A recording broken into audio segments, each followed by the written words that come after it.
Hello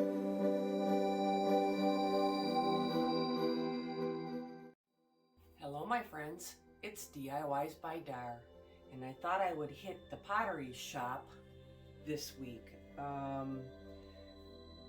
had 6 ladies come over and just play around in my workshop, which was really great fun. But now I got a pile of leftover clay, or the leftover when you cut around and get the piece the way that you want it when you're doing slab work. So now I've got to reconstitute that into something that's workable for me, because it's rather hard now and work just a little bit, and it needs to be put back in the big old collection bucket here, and water added through it, and make it so it is nice and workable for me again. So that is the 2 ways that you can get clay, and I'll show you when you're working with purchased clay out of a box how I do it anyway, and it seems to work out the best for me.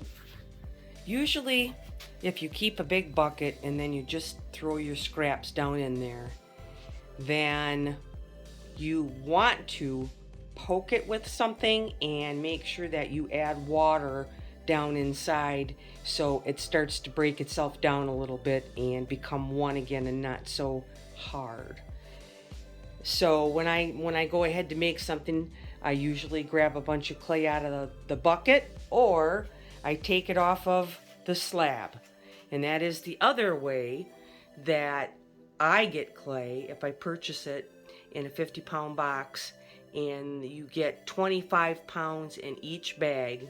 And these are quite old. I haven't been, I've just gotten back out here, like it's been a 3-year hiatus probably. And I'll show you these 2 pieces that I've got. I've got a little bit that is left over that is right off the block, and then I pulled some out of that container, that bucket, and so then I'm just going to do a bulk clay rollout. So I'll show you the difference in both of them here. You're looking down inside my bucket, and I have already poked it with some sticks and put some water down in there. So what I'm going to do next is start to throw some of them leftover pieces in here, and you can break them up and get another layer in there. Oh yeah, some of them are really hard.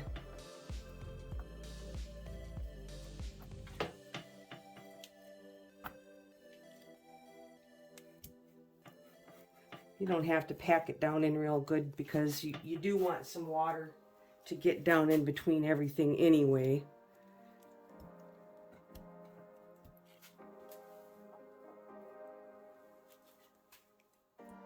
This clay is too hard to work with. So I just take a sponge full of water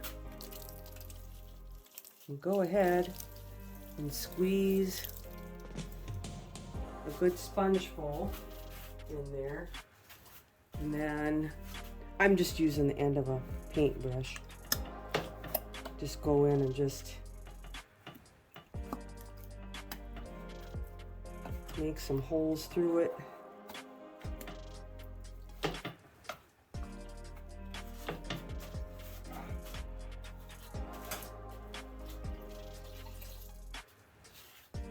Put a little more water in. Hopefully gets down in them holes. And we're ready to go ahead and start with that next layer. So that's how you get your bucket with the reconstituted workable clay. Put the lid on and leave it alone. Probably won't be ready for 3 days. Oh, there's gotta be a little bit of clay in that one. All right, I'm gonna pop up this bag of clay here.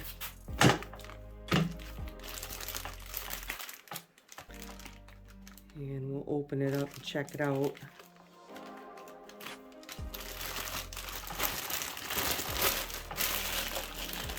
Yeah, it's been sitting a while, so some of the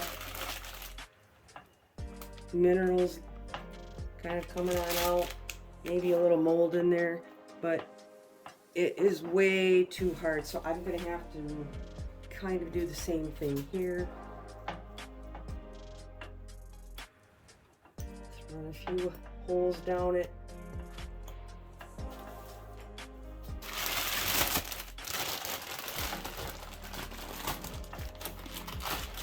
I'm going to pull the wrap away from the side. And if you have allergies and you have a clump that has some mold on it, wear a mask. Because I mean, you're going to end up having an allergy attack. Because you can sometimes just smell it. Alright, I want some to go down them holes in the top. And then I'm letting some run down the side. And then I'll just tie it back up. And I'm going to have to let it sit probably for a week and see where I'm at. To see if it's soft enough to work with.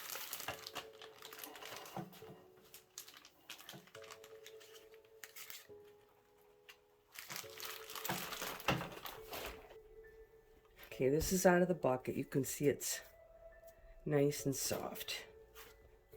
But sometimes when you get it out of the bucket, it's got a lot of air in it. And you can see why. When you're prepping it, you're poking it and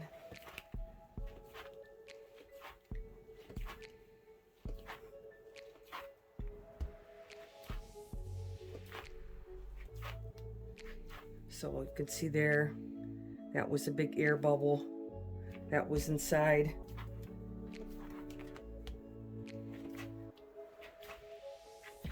And air bubbles are not good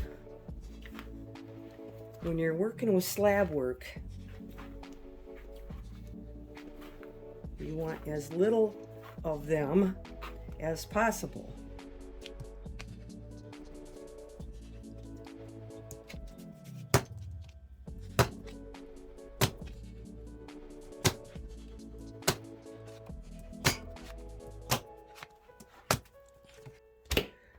Alright, so you can see a bubble there came up and popped. I'm going to take it to the slab roller and then I'll bring it back.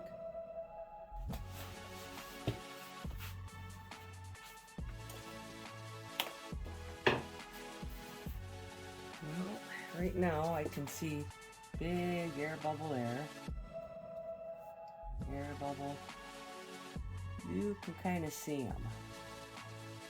So I try to break them up, break into them.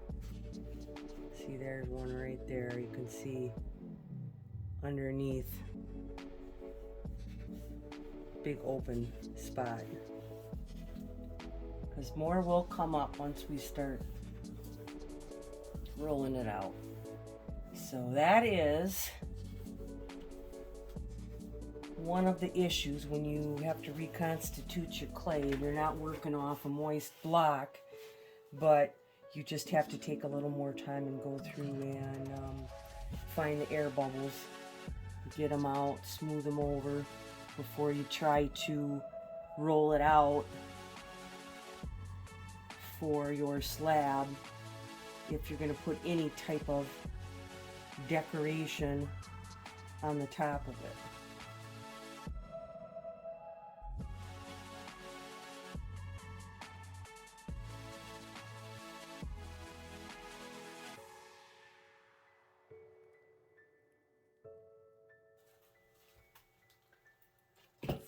Finally, it is free. One more cut around the outside edge.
double flip.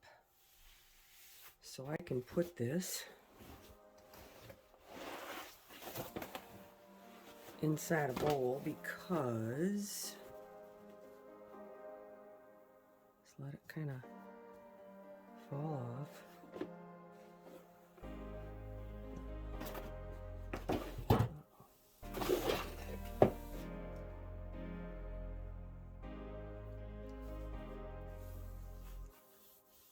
Do another flip.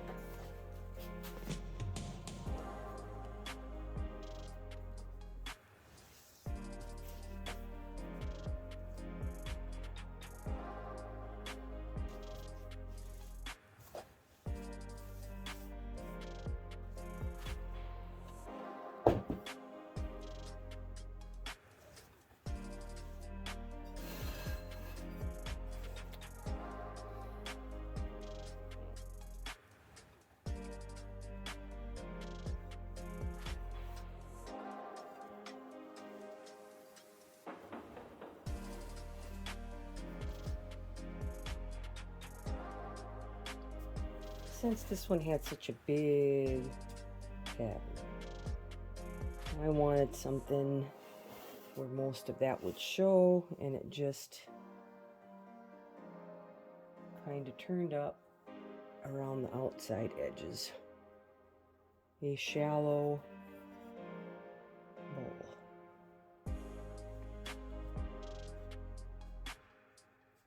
There you have one.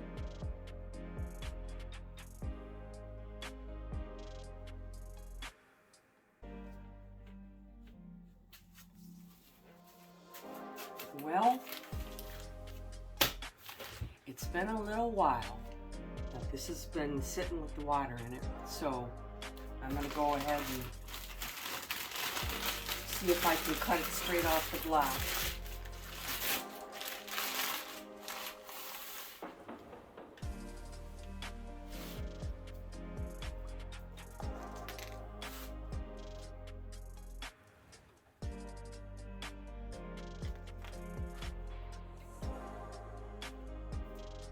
Feels pretty good. Still a little bit on the drier side, but we should be all right with it.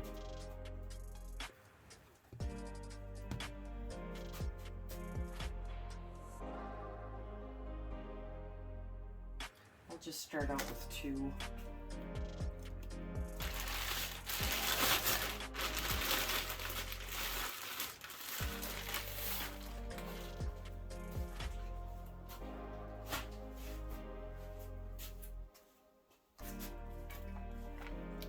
Okay, I'm gonna go put these through the slab roller, then I'll be back with the piece of clay. Okay, here's the slab, and I think because I had to poke them holes in it to get some water in is probably going to be where there's going to be a couple holes in here. Otherwise, there's such a big difference with the clay because it's been through a pug mill, which is a device that mixes up all the clay, gets it nice and uniform, and de-airs it and pushes it right out through into these nice little blocks.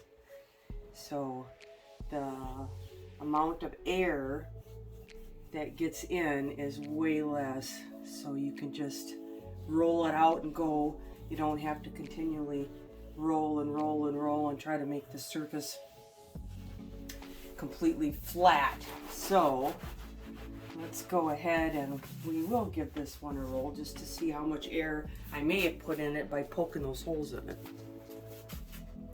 Get you a little bit closer.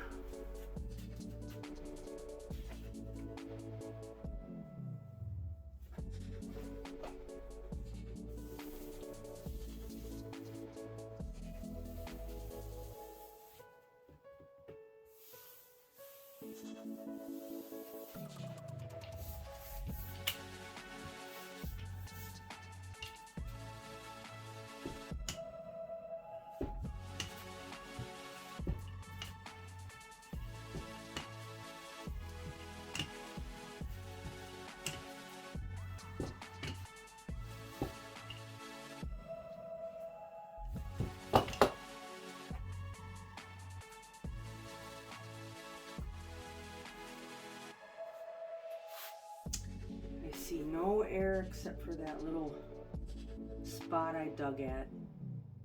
That just makes it so much quicker when you're in the mood to make something instead of all that preparation on your clay. But you gotta do it.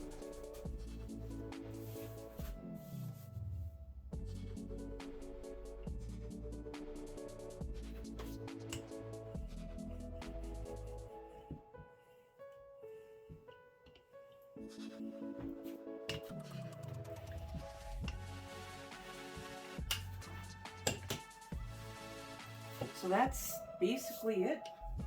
And you take it off of the block. But you can't always take it off of the block. You're always going to have some left over. And you got to learn how to work with both. It's just that one is a lot more fun than the other.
Well, I hope you like that little compilation of the 2 different ways that I personally take and use my clay and make my slabs when I'm going to do some plant and flower pressing. So there you have it.